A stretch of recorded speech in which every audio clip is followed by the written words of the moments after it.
This morning I watched a video by Sandeep Swadia about identity. He never really used the word identity, but his intention and his message was very clear to me. Maybe because I have been spending so much time recently thinking about our identities, especially us in the sisterhood of questing queens, where we hold many different identities. The point is, Sandeep mentioned that we are sometimes paralyzed or stopped by imposter syndrome. And he never really used those words either. He shared a story of his own becoming, in which he talks about starting his YouTube channel just a year ago. And he was a little bit hesitant at first, but motivated because his 8-year-old already had a YouTube channel. I can see how that would be motivating. He didn't really know what he was going to be doing. He didn't know what identity to portray. He only knew that he wanted to do it. I share that feeling, although I feel that I do know what I want to do, and I do know who I want to reach. Those women of a certain age who are feeling a yearning and a nagging to do something. Maybe it's creative, maybe it's not. Maybe doing something creative will help cement a new identity. But I'm not sure that all women feel that desire to be creative. And I think that my message and my sisters fit into the category of being at a crossroad. That crossroad is at the edge of the queendom of becoming. I've been thinking a lot about the physicalness of such a place, with a map and areas in becoming that serve all of our needs. But that, dear sister, will be a topic for another video. Sandeep first started listening to his team. He has a great amount of support in terms of editors and counsel that directed him, especially in the early days. Talk faster, they said. Get to the point, they said. Share your research. All that is really good. However, sometimes we understand a message more clearly and are able to absorb it into our hearts and souls when it is at the speed that we think. Conversational. Imagine you're talking with somebody. It's hard to pay attention when the other person is rushing and speeding through. On today's video, I think the title was something like, "This message will find you when you're ready to receive it." Isn't that a beautiful thought? Don't worry about it. Just put it out there.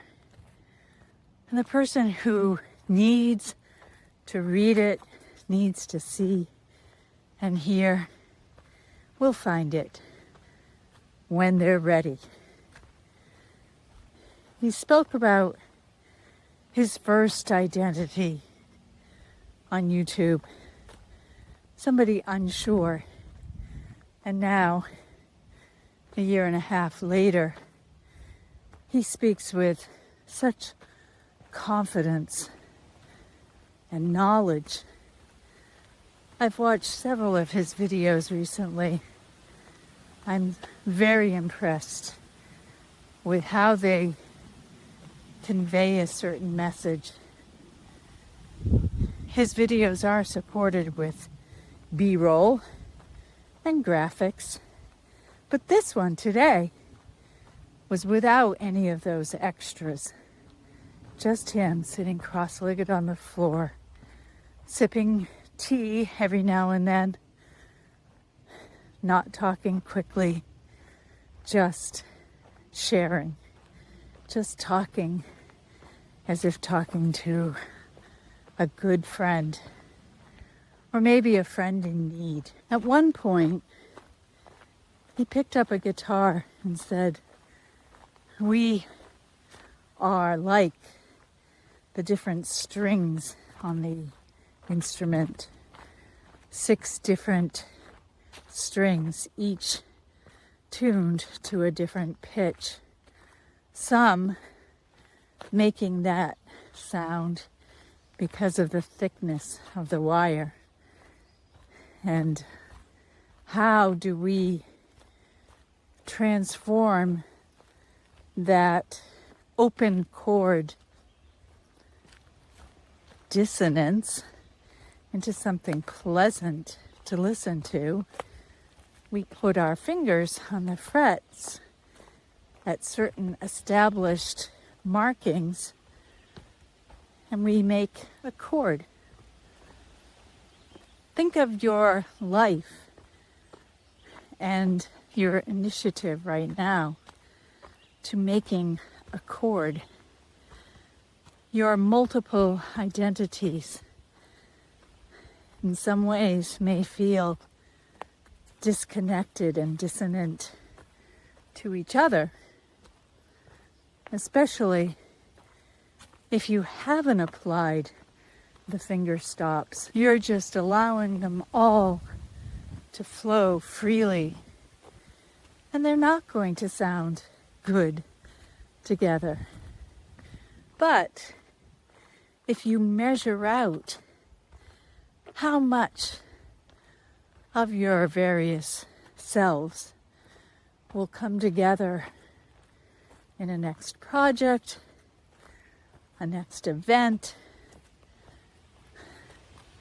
the next day, I think you'll find what I like to think of as harmony. He did use that word, harmony. In music, harmony are those notes that complement each other. We're used to harmonious sounds. In the Western culture, we have certain scales, minor tones, major. I am not a musician, and I am not going to embarrass myself by beginning a music theory discussion. But I know if you strum a chord or play on your piano or with other people, each one playing or singing their own notes, and one person is off key or on the wrong note, we immediately hear there's something wrong. I think that is also true with our blended identities. How do you identify yourself and recognize that your identity does shift and change throughout your lifetime? We all start as a more or less blank slate. We don't know anything, and we begin learning almost immediately, whether it's recognizing the smells of our mother, knowing we are loved by the feel of humans' hands touching us and holding us. And then the learning continues from there. Learning continues through our childhood. There are loads of studies, books on all of the various phases of development. We go through moments of discovery. We learn things that we should sometimes unlearn, and we don't learn other things that need to be learned. And then we come to this point in our lives. Whatever you want to call Act 3, the second half, midlife, there is still learning going on. Our past identities remain. They are part of our foundation, but some of our identities no longer apply.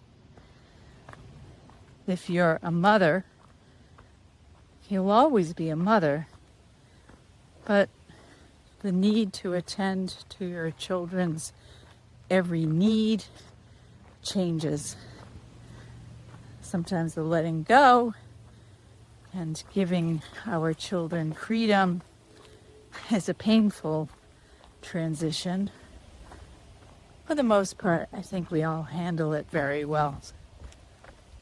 We might be a wife at some point.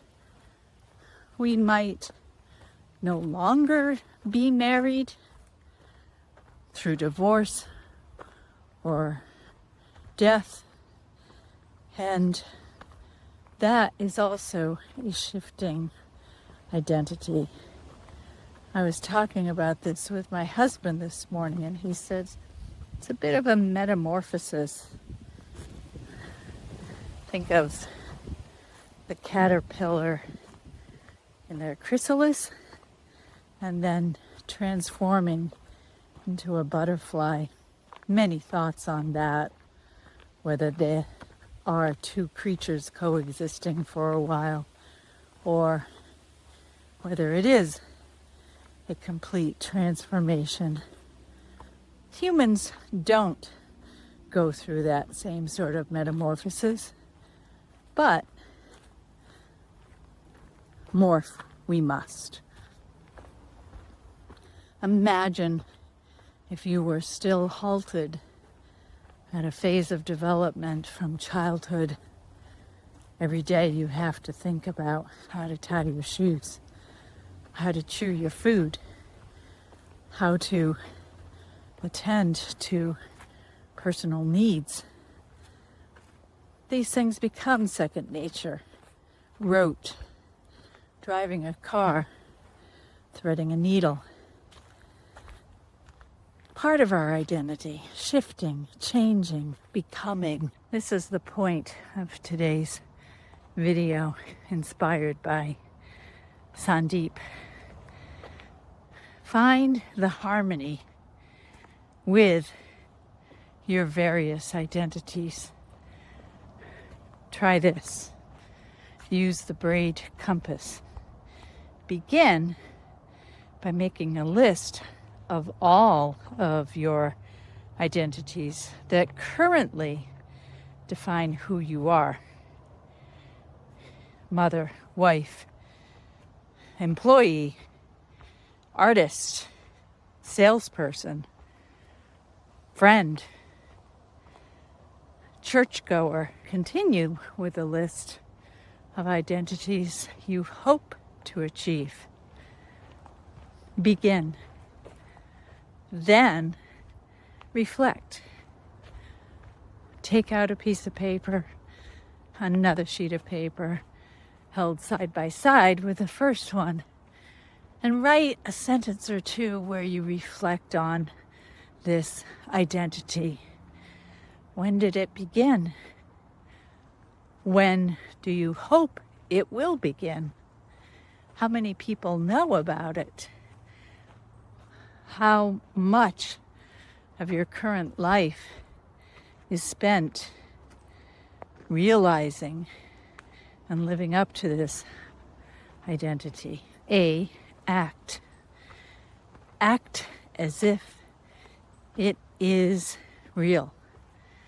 Many studies have examined how the brain actually works, and it doesn't know the difference between what is real and what is imagined. If you keep telling yourself and acting like an artist or a YouTuber, it becomes real. It becomes your reality. Sandeep, at the beginning of his YouTube journey, needed to act as if this was his life. Not his entire life, but one identity to embrace. And then I invite. I do say this again and again, and I say it because I know how important it is. Invite at least one other person, one other human living person into this new identity. Share your new you with them. They don't have to love it, and sometimes they will resist it. And I hope this doesn't dissuade you from acting like it is true and real. Invite, and then deliver. This is where you have to do the thing. What is the thing? Well, if you are moving, then you have to maybe rearrange a corner of a living space that represents your new identity.